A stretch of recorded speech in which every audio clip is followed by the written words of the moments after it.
turabasuhuje bakunze ibiganiro byacu mwe mudukunda natwe turabakunda kandi turabashimira kubera ko ni ku bwanyu dukomeza kuba motive tugakomeza gutambutsa ibi biganiro. Ubwo rero kuba mudukurikira, kuba mudukunda, kuba mudahwema kutwereka ko turi kumwe, ntabwo twabura kubibashimira ariko no kubishimira Imana iyo ibashoboza natwe ikadushoboza kugira ngo byose bigende neza. Channel mukurikiye n'ubundi ni yayindi ni Ijuru TV, ariko munadukurikira no ku yindi miyoboro nka Facebook, nka TikTok, nka Instagram, nayo yitwa Ijuru TV. Ubwo rero munashishikariza abandi kugira ngo aho mwaboneye ibyiza nabo babihabonere kugira ngo tufatikanyirize hamwe gushimira Imana iyo yatugeneye ibyiza muri Kristo Yesu. Njye uvuga ni Emile nshimira Imana, ndi umuvuga butumwa bwiza bw'ubuntu bw'Imana, nkabanezezwa no kuganira n'abatuye isi ijambo ry'ubutumwa bwiza. Ndizera ko tuza kugirana ibihe byiza, ndi kumwe na mwene data nawe utari mushya muri studio zacu, ndagira ngo nawe abibwire ubundi dukomeze ikiganiro twamenyanye. Ni karibu cyane. Yego murakoze, Imana ishimwe. Nanjye ndabasuhuje abakunzi bacu. Amahoro y'Imana abane namwe aturuka kuri Yesu Kristo. Amazina ni Ijuru ndabavunye. Imana yarambabariye, nta teka nzacirwaho. Ubu ngubu Imana tubanye amahoro. Bishimiye Imana ko iduhaye ubu buryo kugira ngo twongere tuganire namwe. Imana ihimbazwe. Amen. Imana ihore ihimbazwa mu bera bayo. Yego. Ni nacyo yadukirije.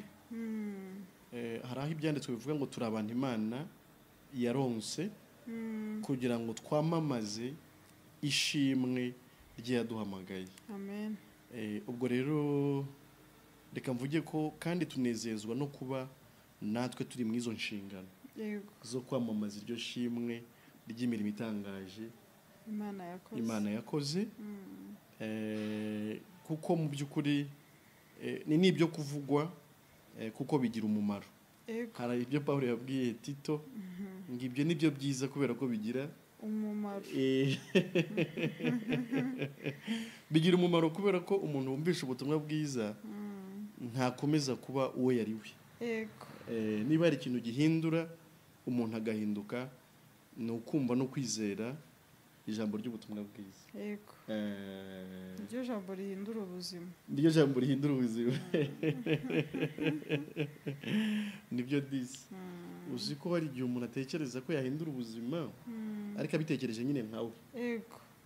Ndetse aganashyiraho ingamba zo guhindura ubuzima bage. Ariko mu by'ukuri hatabayeho Imana ngaba ari yihindura ubuzima bw'umuntu ntibikunda.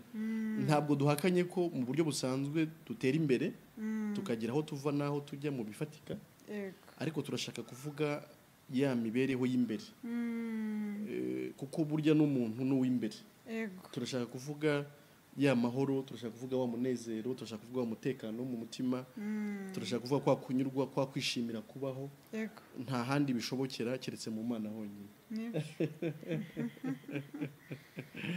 Turi hano rero nk'abaganga, turi hano nk'abavuzi, turi hano nk'abantu mu by'ukuri bafite umuti ariko w'ikibazo cyananiranye, abantu badafitiye igisubizo, isi idafitiye igisubizo, ariko twabonye igisubizo mu Mana natwe twumva tutabyererana. Yego rwose. Hari ababembe bari barashyizwe hanze y'umurwa i Yerusalemu, noneho igihe kimwe umurwa wari waragoswe n'Abasiriya, bituma rero inzara itera mu murwa. Noneho ariko igihe kiza kugera Abasiriya bikanga umurindi w'ingabo z'Abisirayeli, ariko ari Imana ibateye ubwoba, kandi Imana ishimwe ko iduterera ubwoba ibiturwanya tutanabizi. Noneho ngo bituma bata ibintu byose bari bazanye birimo n'ibyo kurya nyine by'ingabo, barabitaho bariruka. bari guhunga. Yego. Noneho rero baba bembe bo baza kubigwaho. Byatawe n'abasiriya batangira kurya. Bararya. Ariko baza kubwirana bati rero ntabwo twakomeza kurya. Kandi mu murwa inzara imeze nabi. Ati ahubwo reka mu by'ukuri tujye kubwira n'abandi yuko ibyo kurya byabonetse. Icyo baravuze bati dukomeje kurya ntitubabwire. Yego. Twagibwaho n'urubanza. Yego. Natwe rero mwamuvuze ko ahari icyo twamenye ku kibazo kiri rusange mu bantu.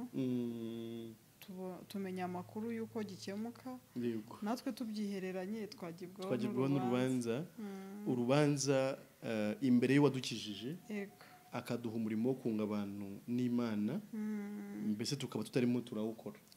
Kuko ngo byose bituruka ku Mana yiyunze natwe ku bwa Kristo, irangije uduha umurimo wo kuyunga n'abandi. Ubwo rero twishimira gukora uwo murimo hashingiwe ko ari ukwitura uwatugiriye neza, kandi hashingiwe ko n'umusaruro w'ibyo dukora nawo ubugaragara cyane. Sinzi niba hari umuntu wabura kugira ishyaka ryo gukora ikintu azi neza ko gihindura imibereho y'abantu, kandi ikaba myiza rwose, abantu bakagubwa neza. Oya, nta muntu wakumva icyo kintu yakihereranya. Burya amakuru meza umenye ugira ishyaka ryo kuyasangiza abandi. Yego. Cyane mu gihe kuyabasangiza bitaza kugusubiza wowe inyuma, ahubwo biguteza imbere. Ibiryo nyine ari byinshi, ntago wagira umururumbo wo kuvuga ngo reka mbyiharire. Ahubwo iyo ubona ari byinshi uravuga uti n'abandi bose nibaze barye. Kandi koko n'ijambo ry'Imana nyine niko rivuga. Muri Yesaya hari abavuga ngo si kuki abantu batanga ibyabo bakagura ibyo kurya bidahaza. Ariko avuga ati ahubwo n'udafite ifeza naze arye kandi anywe ku buntu.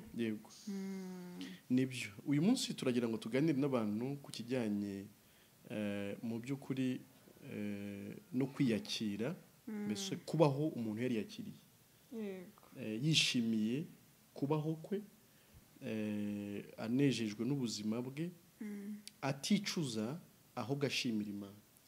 Mbese ubuzima bw'amashimwe, ubuzima bushya, ubuzima mu by'ukuri budasanzwe bubonerwa muri Kristo Yesu. Aho usanga umuntu iteka we aba atekereza ku mateka ye, yumva amateka atari meza, yumva inzira yaciyemo y'ubuzima ari inzira hari abayita y'umusaraba, kandi Yesu yatugiriye ku musaraba. Bakaba bicuza. Yewe hari n'abantu batekereza ko bavukiye mu gihugu wenda kitari cyiza, kuvukira muri Afurika mu bukene. Hari abumva imiryango bavukiyemo atariyo bari kuba baravukiyemo. Hari uwumva atarakwiye kuba yarabaye inzobe, undi akumva atarakwiye kuba yarabaye igikara, undi akumva yarabaye mugufi, undi akumva yarabaye muremure atari ibyo yashakaga, undi akumva yarabaye munini kandi yashakaga kuba unanutse. Turagira ngo tubabwire ko muri Kristo harimo ubuzima bushya. Ubuzima bushya burenga iyo mipaka yose, burenga ibyo byose bizitira umuntu mu kubaho kwe, bigatuma atabaho anezerewe.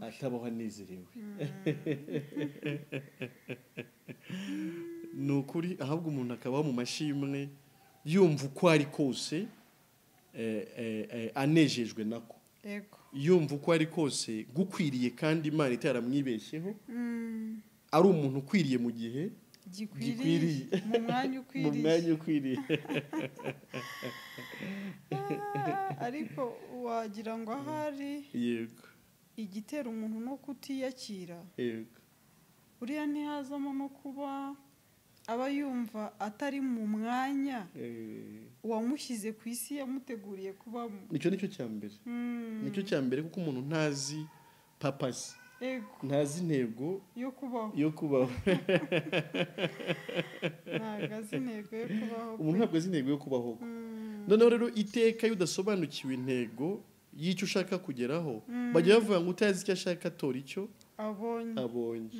hari igihe rero ubona udafitinga mu isi no muri sosiyete, mbese ukabona nta mwanya umeze nk'uyifitemo kubera ko ariko utazi n'icyo ukwiye kuba uyikoramo. ibyo bintu ni bibi cyane, bibuza umuntu amahoro. kandi koko umuntu yavuye mu mwanya we. Yego, burya umwanya umuremyi wacu yari yageneye umuntu wari umwanya mwiza. Yego, ariko nyine kubw'icyaha umuntu yawuvuyemo. yego, awuvuyemo ariko ntiyabona ahandi hantu ajya ku buryo yakumva noneho ari mu mwanya we. yego, nicyo kibazo nyamukuru wa mugani. hose aba yumva atuzura, umutima udashyika mu gitereko.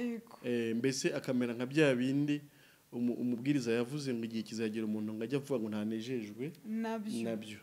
tugira rero ngo tuguhe igisubizo cy'ubuzima nk'ubwo tuzi ko abantu benshi barimo, bwo kubaho batanezerewe, bwo kubaho batanyuzwe, bwo kubaho bicuza, kandi bakicuza ku byo batabasha guhindura. turagira ngo tukubwire aho bihindukira. uyu munsi waba umumama wishimiye uko uri kose, uyu munsi waba umupapa wishimiye uko uri kose, n'umwana n'umukecuru, yego, ikigero cyose waba urimo, yego. mbese ntube wumva ko wowe wasigaye inyuma, ntube wumva ko abandi ari bo bameze neza, ahubwo nawe ukishimira uko uri kose, kandi ukumva isumbwa ahubwo kuri benshi hashingiye ku cyo Imana yakugize cyo cyangwa yakugira cyo muri Kristo Yesu. yego cyane ko usanga uko umuntu ari none ntiba bimunyuze. Yego, ariko ugasanga ari kwifuza uko runaka ameze. Yego, ariko runaka ari kwifuza nawe akaba atanyuzwe nuko ameze, nuko ari. Yego, n'ubundi kwigereranya n'abandi nabyo byakubuza amahoro. Yego, wikwigereranya nawe kuko nawe ntanyuzwe nuko ari. Yego, ahubwo nyine kumenya ngo ubundi uwanshyize kuri iyi si, yego, yahanshyiriye iki, yego, ese yanshakaga mu wuhe mwanya, yanshakagaho iki. yego rwose. Imana ishimwe cyane. ngira ngo kaduhere ku magambo aba mu Bakolosayi mu gice cya 3. yego, Abakolosayi 3 guhera ku murongo wa 8 kugeza ku wa 11. ndashaka cyane wa 11 nuko numva tutayacamo cyane. duhere ku wa 8 tugeze ku 11. yego, wasoma. haravuga ngo ariko none mwiyambura ibi byose, umujinya n'uburakari, yego, n'igomwa no gutukana, kandi ntihakagire amagambo ateye isoni aturuka mu kanwa kanyu. yego, ntimukabeshyane ubwo mwiyambuye umuntu wa kera n'imirimo ye, yego, mukambara umushya uhindurirwa mushya kugira ngo agire ubwenge kandi ngo ase n'ishusho y'iyamuremye. aho ntihaba umugiriki cyangwa umuyuda, uwakebwe cyangwa utakebwe, cyangwa umunyeshyanga rigawa cyangwa umusikuti, cyangwa imbata cyangwa uw'umudendezo, ahubwo Kristo ni byose kandi ari muri bose. amen. amen.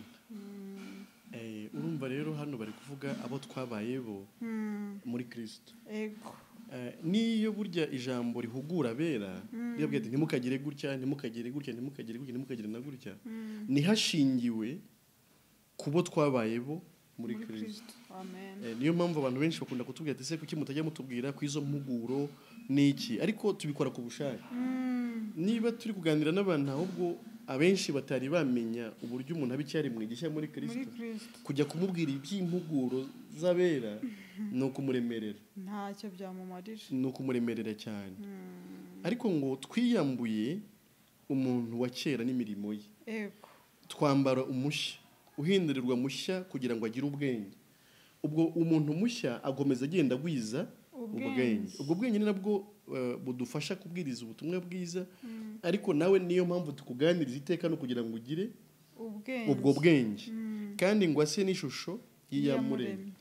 mbese umuntu Imana yakijije ariko aba ameze nk'uko Imana imeze no mu mitekerereze yego no mu bwenge, kuko umuntu Imana ikijije aba ameze nkayo mu mwuka yego, ariko noneho anamere nkayo no mu bitekerezo yego, no mu bikorwa imikorere mu mikorere. Ngaho ntihaba umugiriki cyangwa umuyuda, uwakebwe cyangwa utakebwe, cyangwa umunyeshyanga rigawa cyangwa umusikuti, cyangwa imbata cyangwa umudendezo, ahubwo Kristo ni byose kandi ari muri bose. Amen. Ni amagambo akomeye aya ngaya. Iyo umuntu ageze muri Kristo ntaba akiri uwo mu ishyanga rigawa, mbese ntaba ari uwo mu cyiciro kisuzuguritse. Yego, ku buryo we wakwitekereza ati ngewe ndagayitse, nuko utaragera wenda muri Kristo, cyangwa ukaba utarisobanukirwa, cyangwa ukaba waranagezemo ariko utari wisobanukirwa. Ariko aho ntabwo habamo umuntu wo mu ishyanga rigawa. Turagira ngo abari muri Kristo twisobanukirwe kandi twiyakire, twiyumve nyine muri Kristo ariko nk'abantu bahuje ubuzima na Kristo, atari abanyacyaro cyangwa abanyamujyi, atari abize cyangwa se abatarize, atari abatunze cyangwa se abakene, atari abagufi cyangwa se abarebare, atari inzobe cyangwa se urukara. Oya, iyo umuntu ari muri Kristo abaye cyari mu gishyashya. Kristo nyirizina waraza agatura muri uwo muntu, mbese ni Kristo ugenda mu isi. Niba utekereza rero utekereze nyine nawe Kristo ari iki? Kristo ni ijambo, uwahozeho, wahoranye n'Imana, ngo nta cyaremwe kitaremwe nawe. Niwumva Kristo wiyumve nawe muri we, ubundi utekereze how big you are, utekereze ubugari bwawe nawe, utekereze ubwenge ufite muri we, utekereze imbaraga ufite muri we, utekereze icyubahiro ufite muri we. Ubwo bivuze iki?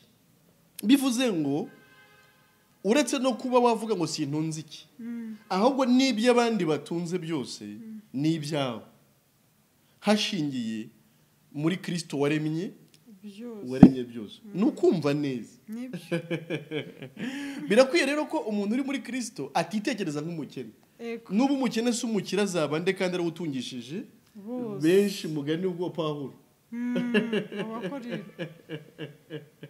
Ubundi se wamugana umuntu ajya kuvuga ngo wenda yego njyewe ndi uwo mu ishyanga rigawa, agereranije n'iki? Yego.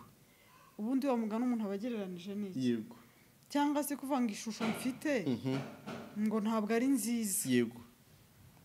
Ubundi se uri kuyigereranya n'iyihe? Yego.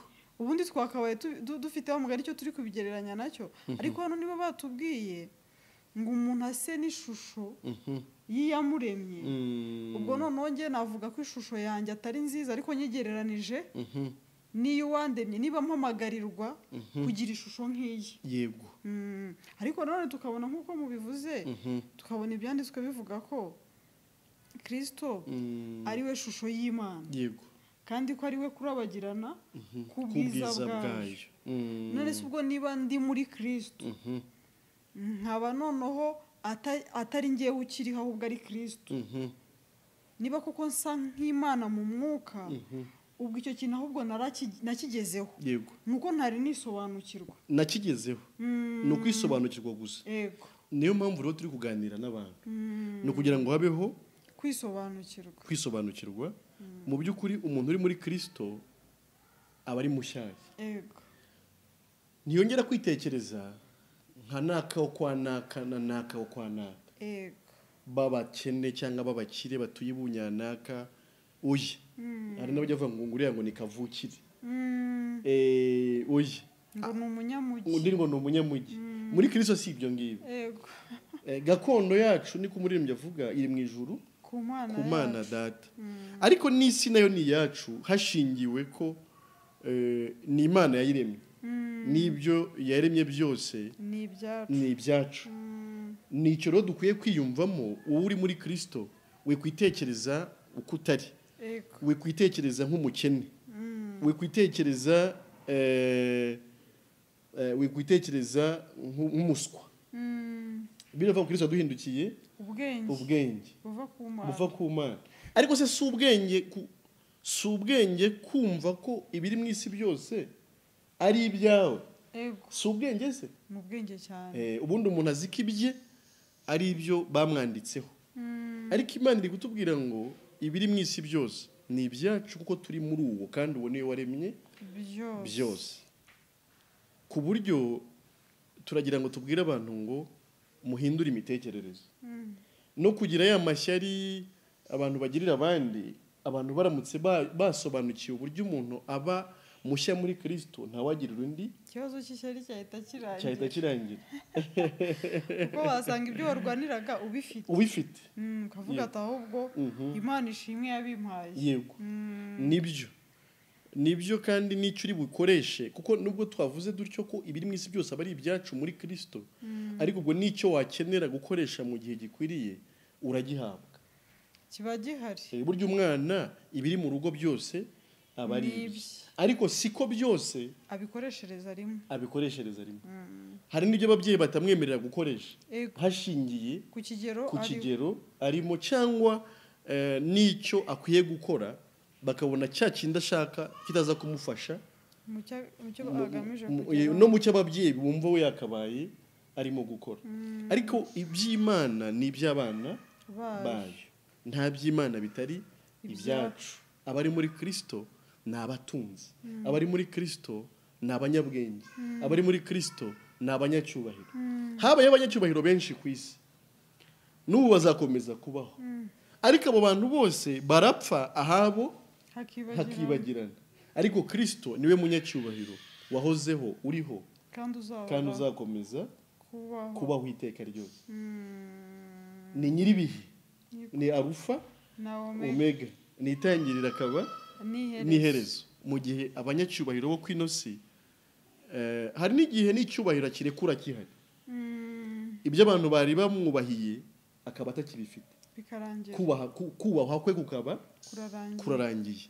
Icyo si cyo cyubahiro dukwiriye kwireberamo nk'abana b'Imana. Dukwiye kwirebera mu cyubahiro cy'iteka ryose dufite muri Kristo, muri Kristo Yesu. Uri kwitekereza nk'umuntu wagowe, nk'umuntu washatse nabi, wubatse urugo nabi, ufite amateka nk'ayo, oya, uri umwana w'Imana. Niba warize Yesu Kristo, Bibiliya ivuga ngo bakundwa ubu turi abana b'Imana. Yohana wabivuze. Umutego uko tuzamera ntabwo kurerekanwa. Kuba kutererekanwa ntibikuraho ko ariko turi nyine. Hari ibyacu bitari byagaragara, ariko ni ibyacu nyine. Nta nubwo dukwiye kumva ko dusuzuguritse ngo nuko ibyacu bitari byagaragara. Oya, ahubwo kubaho twiringiye ibyo ngibyo bikomeze kuturema umutima. Wigutekereza nk'umuntu wananiwe n'urushako, kubera ko ntabwo mu by'ukuri intego y'Imana ku buzima bwawe ubundi ari urushako. Ntabwo ari ko gutsinda, ntabwo gutsinda kwawe ari urushako, ahubwo gutsinda kwawe ni ukuba wubaha Imana. Kuba umugabo atagukunda, kuba umugore atagukunda, kuba atakubaha se, mu yandi magambo, ibyo ntibiraka kugira usuzuguritse, keretse ahubwo wowe utakwisobanukirwa ukuri mu Mana. Kuko n'ubundi Imana agaciro yashatse kuguha si agashingiye kuwo mwashakanye, sinagashingiye ku bana wabyaye, ahubwo nagashingiye ku Mana. Icyo akora nubyumva gutyo, n'uwo mwashakanye muzabana neza, hashingiye ko uzamenya ko ari umuntu ugira n'intege nkeya, kandi uzamenya ko icyubahiro cyawe kidashingiye kuri we ahubwo gishingiye ku Mana. Bityo wumve atagutesheje agaciro, ahubwo wumva agaciro kawe gahoraho, kubera ko naho gaturuka naho hahoraho. N'imvune zo gushaka kwihesha agaciro nazo zitazigabanuka. Hari ukuntu nanone umuntu akora ikintu kikamuvuna, ubundi hari ibintu byinshi bituvuna bitakabaye bituvuna, ariko kubera kuvuga ngo ningikora gutya nibwo ndibuze kuba ndi umuntu wihesheje agaciro, ariko kubera watekereje ko ntako ufite. Yego. Ariko ubu ngubu turi kuvuga ko noneho muri Kristo agaciro turagafite. Yego. Muri Kristo ubwiza n'icyubahiro turabifite. Yego. noneho rero kutabimenya iyo bituma umuntu avunwa n'ibintu bitakabaye bimuvuna yego kandi koko nta n'ubwenge buruta ubwo yego burya ijambo niryo riza rikamurika ibintu byose yego nkunda ukuntu mu baheburayo barivuga bavuga ko ngo rimeze ngo ngo imbere y'Imana se cyangwa imbere y'iryo jambo ibintu byose bimeze nk'ibyambaye ubusa ijambo rero iri jambo iri dusomye cyangwa n'irindi Imana yavuze iyo uryizeye gutyo ritwikurura bya bintu byose byari bimeze nk'aho byaguhumye amaso ukareba none urareba ntihongere gushakira agaciro mu bintu ahubwo bitagafite ukamenya ngo ni njyewe w'agaciro ubwo rero mfite agaciro umwenda ntabwo ari uza kumpesha agaciro ahubwo njyewe nakabaye nk'ugahesha niba ngiye nkwambaye si uza kunyongerera agaciro ahubwo wagize agaciro kuko nkwambaye bityo imyenda utabonye utagezeho bitewe n'ubushobozi ntiwumve ko yagutesheje agaciro ahubwo kumva agaciro kawe gafite mu Mana kandi ko ari agaciro k'iteka ryose mbese turagira ngo tubwire umuntu udukurikiye ko ashobora kubaho afite ubuzima buticuza ibyashize buticuza ibyo atagezeho ahubwo ubuzima bwishimiye umubyibuho ubuzima bwishimiye kubaho umuntu unejejwe nuko ariho kose hashingiwe ko turi beza muri Kristo kandi ko turaba icyubahiro muri Kristo yewe ngo twavugaga n'ubundi Pawulo avuga mu Bakorinto ba 2:6 uhere nko ku murongo wa 7 aravuga ngo tuvuga ijambo ry'ukuri dufite imbaraga z'Imana kandi dufite intwaro zo gukiranuka z'iburyo n'iz'ibumoso yego mu cyubahiro no mu buhemu urumva rimwe na rimwe barabitwubahira ariko irindi bakabitugayira mu cyubahiro no mu buhemu mu mugayo no mu ishimo hari n'ababitugayira nyine ariko akaba n'abidushimira dutekerezwa ko turi abashukanyi ariko turi abukuri abantu bavuga ngo abanyabuntu ngo abantu bavuga ngo ubutumwa bwiza bw'ubuntu bw'Imana ngo nabashukanyi byahozeho kuva kera dutekerezwa ko turi abashukanyi ariko turabukuri na Pawulo barabibukoze na Pawulo batekereje ko ari ubushukanyi yego pe dutekerezwa ko turi abatamenyekana nyamara turi ibirangirire nibyo wadutekereza ko turi abantu batamenyekana ariko turi ibirangirire nawe udukurikiye ushobora kwitekereza ko uri umuntu utamenyekana ariko uri ikirangirire muri Kristo Yesu nubwo abantu benshi batakumenye ariko Imana yarakumenye imaze kukumenya igutangira Yesu biravuga ngo n'abantu yamenye kera ngabo yamenye kera mu yarabatoranije irangije irabahamagara ngo imaze kubahamagara irabatsindishiriza imaze kubatsindishiriza ibaha ubwiza reka nkubwire ngo nubwo nawe gutekereza ngo ise n'indunzi oya Imana irakuzi hano rero niko bavuze ngo dutekerezwa nk'abatamenyekana ariko turi ibirangirire ariko muri Kristo kuko Kristo ni ikirangirire abari muri Kristo nabo ni ibirangirire muri Kristo Yesu dusa n'abagiye gupfa ariko turi bazima ariko dusa n'abagiye gupfa ariko dore turi bazima reka mvuge ngo turi bazima kandi mu buryo bw'iteka ryose kuko ubuzima twahawe muri Kristo ni ubuzima bw'iteka ryose nyine ubugingo buhoraho ni ubuzima bw'iteka ni ukubaho ubuziraherezo nibyo rwose ku buryo reka mvuge ngo nta nubwo ibyiringiro byacu birangirira ku rupfu rw'uyu mubiri ahubwo birakomeza na nyuma y'urupfu niyo mpamvu tutakirutinya yego ngo kubw'imbaraga ze dufite tuzabaho no mu rupfu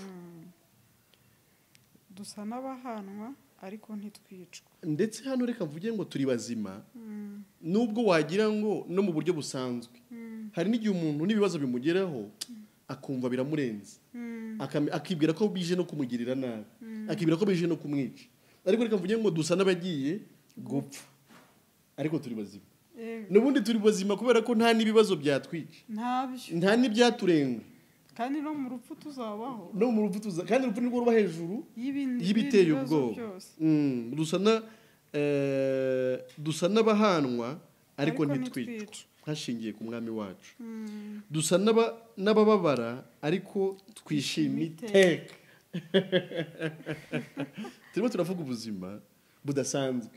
Ibaze nko kuba ubabaye ariko wishimye. Amen.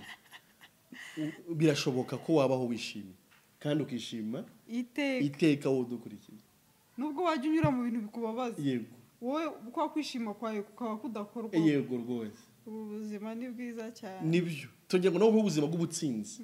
Hari abantu bavuga ngo ubuzima bw'ubutsinzi, ariko nta bundi buzima bw'ubutsinzi bubaho butari ubwo muri Kristo Yesu. Ni Yesu. Aho umuntu abaho yishimye iteka no mu gihe cy'akababaro, no mu gihe cy'ibigeragezo, no mu gihe cy'ibitagenda, no mu gihe cy'ibyo abantu bashobora kurebera inyuma bakavuga ati none harabigenza ati oya, ibyishimo birahari kandi n'ibyiringiro byo gutabarwa muri ibyo byose birahari. Twari tugeze dusa n'abakene. Yego. Nyamara dutungisha benshi. Yego. Dusa n'abatagira icyo bafite. Yego. Nyamara dufite byose. Aho twari twasomye ko twishima iteka ni kuwa kangahe? Ni ku murongo wa 10. Ni naho nsomye. Ku murongo wa 10. Dusa n'abababara ariko twishima iteka, nibyo. Dusa n'abakene nyamara dutungisha benshi. Uzima dusa n'abakene nuko ubukire dufite butagaragara. Ariko nibwo bukire umuntu wese akeneye. Si ubukire budutungisha gusa nkatwe, ahubwo butungisha abantu bose. Dutungishije benshi. Dusa n'abatagira icyo bafite nyamara dufite byose. Dufite byose kubera ko dufite amahoro. Dufite byose kubera ko dufite umunezero. Dufite byose kubera ko dufite ibyiringiro bya none n'ejo hazaza kugeza iteka. Dufite byose kubera ko dufite icyubahiro muri Kristo. Dufite byose kubera ko dufite ubwenge muri Kristo. Dufite byose kubera ko dufite kubaho by'iteka ryose muri Kristo. Wagira ngo nta kintu dufite nyamara dufite byose. Ariko impamvu nuko n'abashaka ibindi baba bishakamo umunezero. Ntawe ufite ibyo yaha urupfu ngo ye gupfa. Ariko twabonye izatuma tubaho iteka ryose. Ariko kubeshwaho no kwizera. Kandi ukabaho koko. Kuko ibi bintu turi kuvuga ntabwo ari ibintu wagaragaza n'amaso aya ngaya asanzwe. Ni ibintu umuntu yizera bikamubera uko abyizera. Yego rwose. Urumva rero reka mvuge ko ubuzima bwose bwiza burahari muri Kristo. Nk'uko natwe twabubonye muri we dukomeje no kugenda twunguka kubumenya, niko nawe tukwifuriza aho dukurikiye ko wabaho utari imbata y'amateka y'ibyakubayeho, ko wabaho udahorana ipfunwe n'ikimwaro mu bandi, ko wabaho utumva ko uri umuntu udashyitse, ko wabaho utumva ko uri umuntu w'insuzugurwa kubera ko ijambo ryatubwiye ko turi ibirangirire, ko wabaho utumva ko uri umuntu udafite ubwenge kubera ko Kristo niwe bwenge bwacu, ko wabaho utumva ko uri umuntu wenda gupfa kuko ngo turiho kandi byiteka turi bazima kandi byiteka ryose, ko wabaho utumva ko uri umuntu udafite igikundiro, ugayitse se cyangwa udafite igikundiro kubera ko Imana yaradukunze muri Kristo Yesu ndetse iduha gushushanywa n'ishusho y'ubwiza bwa Yesu Kristo ubwe.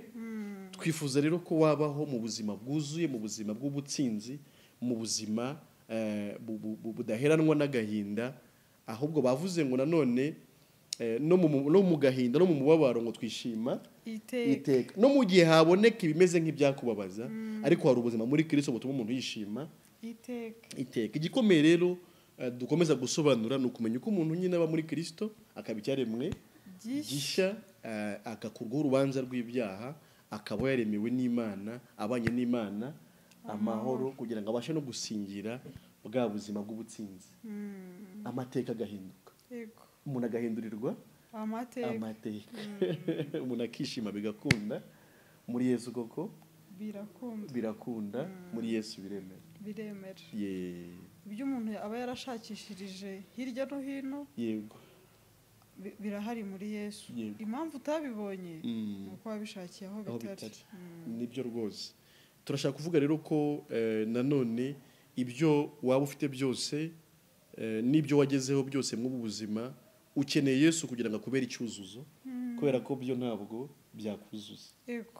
Byaba bike byaba byinshi, ariko Yesu niwe urema umutima ukaremeka.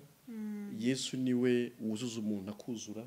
Yesu niwe utanga kubaho umuntu yishimye kandi aguwe neza mu buryo bw'iteka ryose. Ngira ngo twasoreza aha, ariko twifuriza abadukurikiye ko imibereho yabo nyine yakomeza guhinduka, ihinduwe n'ijambo ry'Imana rikomeza kutwereka ko muri Kristo turi ibyaremwe bishya, nta muyuda, nta mugiriki, nta mwirabura, nta muzungu. Hari n'abantu bumva ko abazungu aribo babayeho neza, nta munyacyaro, nta mukene, nta munyacyaro, nta munyamujyi.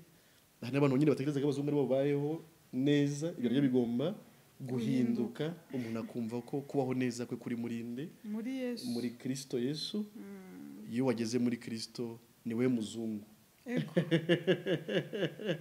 No kwitekerereza ibindi, no kwitekereza ukundi ko uri hejuru y'abandi, ariko witekereje ahandi atari muri Yesu nabyo nta kigenza, ntacyo bimara. No kwishuka ni ubuzima bugoza ku nkeke, bugatuma iteka uruhangayitse ati bya bindi niratana se nibishira. Nzajya he? Nkava kuri top simbe ngitangarirwa, ariko Kristo ntajya ava kuri top, ahora ari kuri top iteka. Ngwino twibanire muri Kristo dusangire umunezero w'iteka ryose. Twasoza rero tuvuga ngo amahoro y'Imana nanone abe kubizera Yesu Kristo wose no n'iteka ryose.